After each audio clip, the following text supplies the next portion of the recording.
Hi hello வணக்கம். This is Jenny. Join with me always the real face of India. தொடர்ந்து இந்த நிகழ்ச்சியில் பெண்களுடைய சுதந்திரம், பெண்களுக்கு எதிராக நடக்கக்கூடிய வன்முறைகளை பற்றி பேசிட்டுருக்கோம். அடுத்து இன்னும் ஒரு கட்டம் போய் பார்த்தீங்க அப்படின்னா, அந்த பெண் ரொம்ப உண்மையாக நேர்மையாக இருந்து தன்னுடைய குடும்பத்தை ரொம்ப கௌரவமாக கட்டுக்கோப்பாக நடத்தி போயிட்டு இருந்தாங்க அப்படின்னா, அந்த பெண்ணை வந்து இவங்க யாருமே, அதாவது குடும்ப உறுப்பினர்களுக்கு ஒத்து போகலை, இவங்களுடைய வளர்ச்சி அபரிவிதமாக இருந்தது அப்படின்னா என்ன பண்ணுவாங்க, இந்த பெண்ணிற்கு திமிரானவள்னு பேர் கொடுப்பாங்க.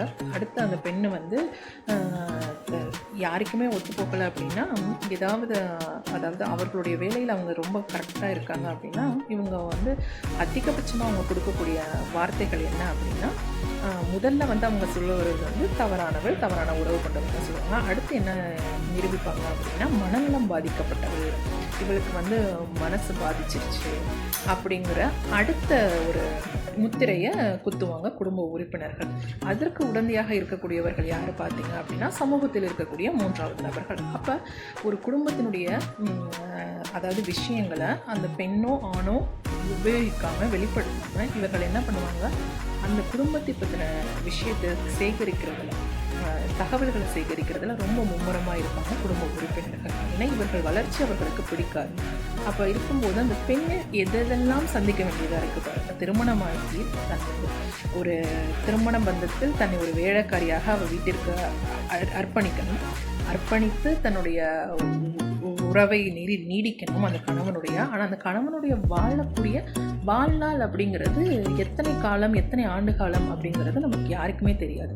ஆனால் அந்த அத்தனை ஆண்டு காலமும் அந்த பெண்ணை நிம்மதியாகவும் சந்தோஷமாகவும் வாழ வைக்கக்கூடிய நபர்களும் குடும்பங்களும் இன்றளவும் சமூகத்தில் அதிகமாக இருக்கிறதா, இல்லைதான் அந்த பெண்ணை நசுக்கி அவளை கீழே தள்ளுறதுக்கு குடும்பங்கள் அதிகமாக இருக்கிறதா அப்படிங்கிறத நீங்கள் தான் யோசிக்கணும். இப்போ இந்த பெண்ணை வந்து என்ன பண்ணுறாங்க அப்படின்னா, அந்த குடும்பங்களிலிருந்து நீங்கள் பிரித்துட்டீங்க அப்படின்னா, அந்த பெண்ணுடைய மனநிலை என்ன ஆகும் அப்படின்னா, தான் வாழ்ந்த வாழ்க்கையை நினச்சி பார்க்கும்போது என்ன ஆகும் அப்படின்னா, அவங்களுக்கு அதீத ஒரு கவலைகள் ஏற்பட்டு மரணிக்கக்கூடிய நிலைமையும் இருக்கும். இன்னும் சில பெண்களை என்ன பண்ணுவாங்க அப்படின்னா, மனநலம் பாதிக்கப்பட்டுருச்சு அப்படின்னு சொல்லி அந்த பெண்களை உரம் கட்டிடுவாங்க. அப்போ ஒரு பெண்ணுடைய வாழ்க்கை எந்த அளவுக்கு சுருங்குது அப்படிங்கிறத நம்ம பார்க்கணும். ஒரு மலர் எப்படி அழகாக விரிந்து பல பேருக்குள்ள வாழ்க்கை கொடுப்பதோ அதே போல தான் பெண் பிறந்து அவள் வளர்ந்து அதற்கு பிறகு திருமணத்தில் அவள் மிகப்பெரிய ஒரு குடும்பத்தை உருவாக்கிறவள். ஆனால் அந்த பெண்ணை குடும்ப உறுப்பினர்கள் என்ன பண்ணுறாங்க அப்படின்னா, அந்த பெண்ணிற்கு அதீத அழுத்தம், அதீத மன உளைச்சல்களை ஏற்படுத்தி அந்த பெண்ணை அந்த பந்தத்திலிருந்து பிரித்தெடுத்து தவறான வழிக்கு கொண்டு செல்வது யார் அப்படின்னு பார்த்தீங்கன்னா குடும்ப உறுப்பினர்கள். இப்போ அந்த பெண் ஆடவனை பிரிந்து வந்துட்டாங்க அப்படின்னா, இவர்கள் பண்ணி, அதாவது குடும்ப உறுப்பினர்கள் பண்ணக்கூடிய டார்ச்சர் அந்த பெண்ணினால தாங்க முடியல. அதில் வந்துட்டாங்க அப்படின்னா அந்த பெண் தன்னுடைய குழந்தையை வைத்துக்கொண்டு எங்கே போவான்னு அப்படிங்கிறத எல்லா சமூகத்தில் உள்ள எல்லாரும் யோசிக்கணும். நல்லவர்களிடத்தில் போனால் அந்த பெண்ணுக்குடைய வாழ்க்கை என்ன ஆகும் அப்படின்னா, ஏதோ ஒரு இடத்துல நல்ல வேலைகளை அவங்களுக்கு கொடுப்பாங்க, ஒரு பாதுகாப்பு இருக்கும், அந்த குழந்தையை வளர்க்க முடியும். அதே இல்லாத இடத்தில் போனால் அந்த பொண்ணு என்னாகும் அப்படின்னா, மற்றவர்கள் கையில் சிக்கினால் என்னாகும், அந்த பெண்ணினுடைய நிலைமை விபச்சாரத்திற்கு தள்ளப்படுவார்கள்.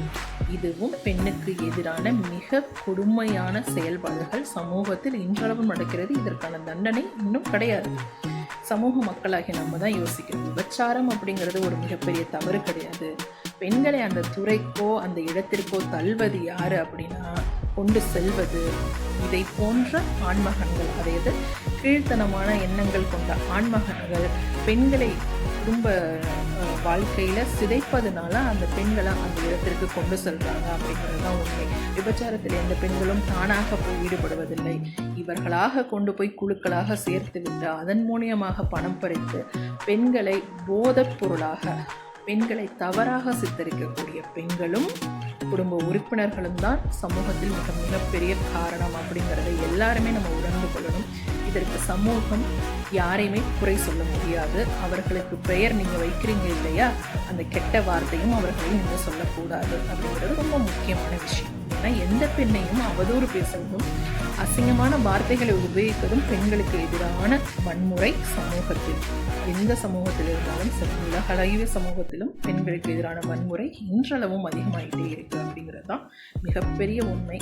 இதை கொஞ்சமாக எல்லோரும் நம்ம புரிஞ்சுக்கிட்டோம் அப்படின்னா எந்த பெண்ணுங்களையும் நம்ம வந்து பொறாமைப்பட மாட்டோம், யாரையும் வந்து கோவப்பட்டு அதீத வார்த்தைகளால் அவங்களை காயப்படுத்த மாட்டோம் அப்படிங்கிறது தான் உண்மை. இதை தொடர்ந்து யோசிப்போம். நன்றி.